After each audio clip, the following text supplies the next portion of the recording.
Hey guys, we are at the Mesquite Arcade Auction. You can hear it, it's going fast and furious inside right now. I'm Andy, the movie, the game with thegameheroes.com.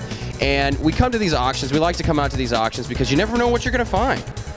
We know that Cameraman Joe and both Handsome Tom have gotten games for as low as 50 bucks for an arcade cabinet. I know the Neo Geo machine that Handsome Tom has in his collection, he got for $80 with 4 games in it, and the thing works great.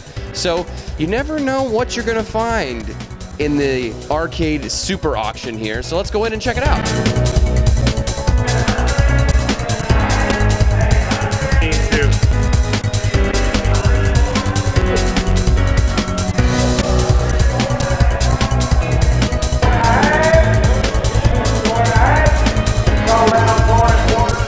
Kind of talk about maybe some tips and some tricks for everybody so that, you know, when you're looking for maybe something for an investment or something for entertainment, you can kind of like get the lay of the land here. Now, today it's Christmas time in Texas, so there's a lot of doubles on these machines. So what we're finding out is nobody wants to pay anything for any of these machines. So really what we've got here today is a buyer's market, which is pretty sweet. So, you know, what you're probably thinking to yourself when you're going through and you're looking at these different machines, you know, like I want to buy something. I want to buy this Time Crisis machine over here. Is this going to be a good investment or not? Now you look at the machine and you're like, uh-oh, well, there's no glass shield in this. You know, you got to look and see whether when you're buying a machine, whether it's going to be a cosmetic fix, you know, because anybody can replace these joysticks right here on these games. You know, it's like 25 cents to replace the dip switches in the joysticks and the switches for the buttons. But one thing that you want to look for in a lot of these machines here is just monitor work. Is it solid? You know, are you going to be getting something that's real faded out or anything? Because these monitors can get pretty pricey when it gets up there. All right, guys, so here's another thing that's a real big factor when you're going and looking at machines, and especially at an auction. Right here we got 2 Time Crisis 2 machines. All right, so you're gonna get your pick here. I mean, like, look at this. You're missing a gun. What are you gonna do with this? You gotta rewire this thing. Now, unless you want to pay somebody to have this fix it for you, you gotta equate that into the cost of the machine. But when you're looking at this stuff, you really gotta go down the line and just say to yourself, you know, the first one's probably gonna go for the most because it's the first thing that people get real excited about when they're bidding on. But as you start walking on the last machine, you look at this.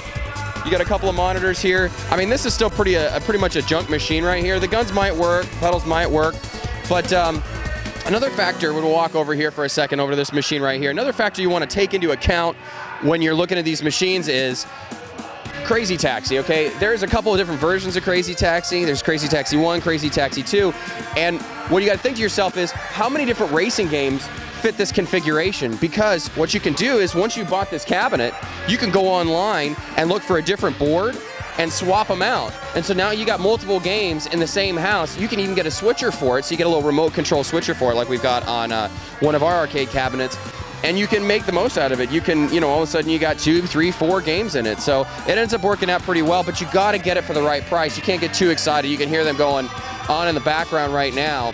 All right, we're here with, what's your name? Zach Brown. All right, awesome. So, Zach, how long have you been coming to these arcade auctions? For about 3 years. And what is the sweetest find that you have gotten? What's the best pick that you've gotten here? I got a jukebox full of 100 CDs for $100, and it was in working condition, and it came with the CD upgrade on it, CDR upgrade. That's pretty sweet. Now, have you bought any arcade cabinets as well? Yeah, I've bought a couple of them. I've gotten a Area 51, a Blitz, just a couple of them. Now, when you get them, are you looking for an investment, maybe fix them up and resell them, or is this for your own entertainment? Well, fix them up, sell them, run them on a route, and every now and then I'll make like a multi-cade unit for them. Very cool, very cool. And have you ever actually sold anything at the auction before? A few things, yeah. And you feel like you got a pretty good deal? Yeah. So sometimes we come here and we get the impression when we're bidding against machines that sometimes we might be bidding against the owner. How do you feel about that when like different people sometimes come in here and really drive the price of their machine up with somebody who's got their kids with them? Maybe they really want the machine, and you see that and you're like, it's jackpot. Ooh, I know. I usually hold off on them. You know, I mean, if they own the machines that we're talking about, yeah, I'll let them have it. Now, have you ever done that? No. All right, there you go. Honest man here. That's right. I think maybe the only one at the auction. I guess also when you come to these arcade auctions, another thing that you could be thinking about is, do I want to start my own bar or start my own arcade? Well, if you do, guess what? They got the crap that you need to do it. Like ice. It's got a wheel. It's got a bonus button for bonus, just when you want. You know what? When regular isn't good enough, you got the bonus right there. Got the squirrel. It's pointing to tickets. You got a lot of redemption games here, which can be, you know, really fun. But a lot of this junk, we call it junk because we're all about the arcade cabinets. But it's really fun to see some of this stuff around here. I mean, we got got Solar Spin. Got some trackball, and then we've got looks like a little slot machine here, and you know, you'll see some cool stuff. You'll see some of the basketball games and whatnot. But I mean, look at this. You got Sonic and Tails Spinner.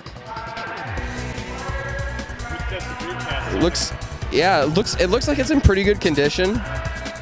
You know, so maybe for you collectors out there who just want to impress folks in your garage, you'll be like, oh, look what I got. I got a Sonic and Tails Spinner. What do you have? Nothing. But you can get all kinds of stuff here at the auction. You know, a lot of people from bars come in here and they want to pick up some extra stuff. We got some pool tables behind you over there, and then we've got some tabletop, you know, multi-games where you go in there, and you know, some of these still sell, some of them don't. A lot of times when you see these machines going in here, they're going for just pennies on the dollar. But this is another problem that you have, and you can have this even with the some of the racing machines, is you're the proud owner now of the Aftershock by Lasertron, and you drove here in your Toyota Camry.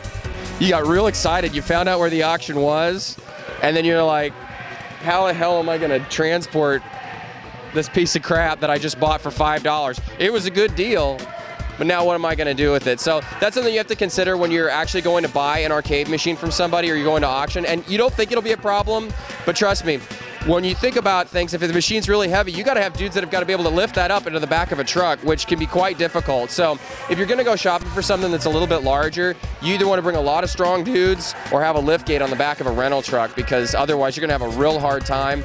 And you got to make sure you can strap this bad boy down, because it doesn't matter that you bought it. It doesn't matter that you lifted it into your car. What does matter is, did you get it back to wherever you were going, and did it break?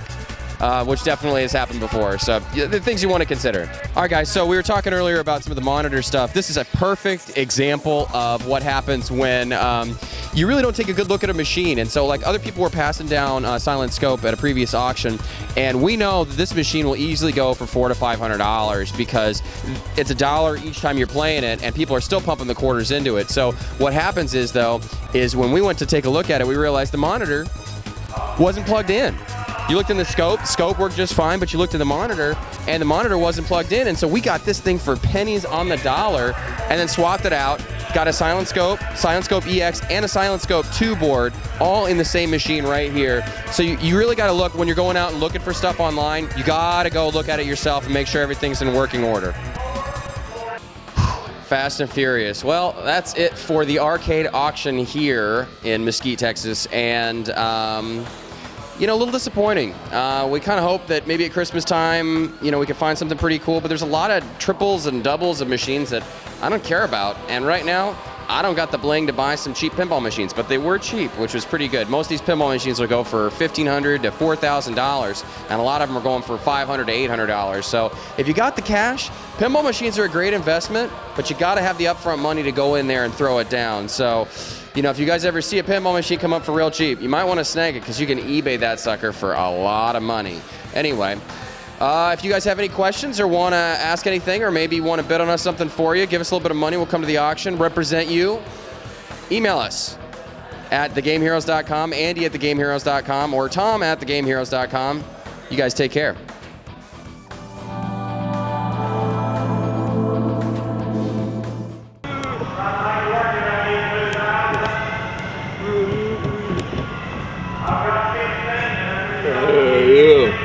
You did a good job. Robot machine.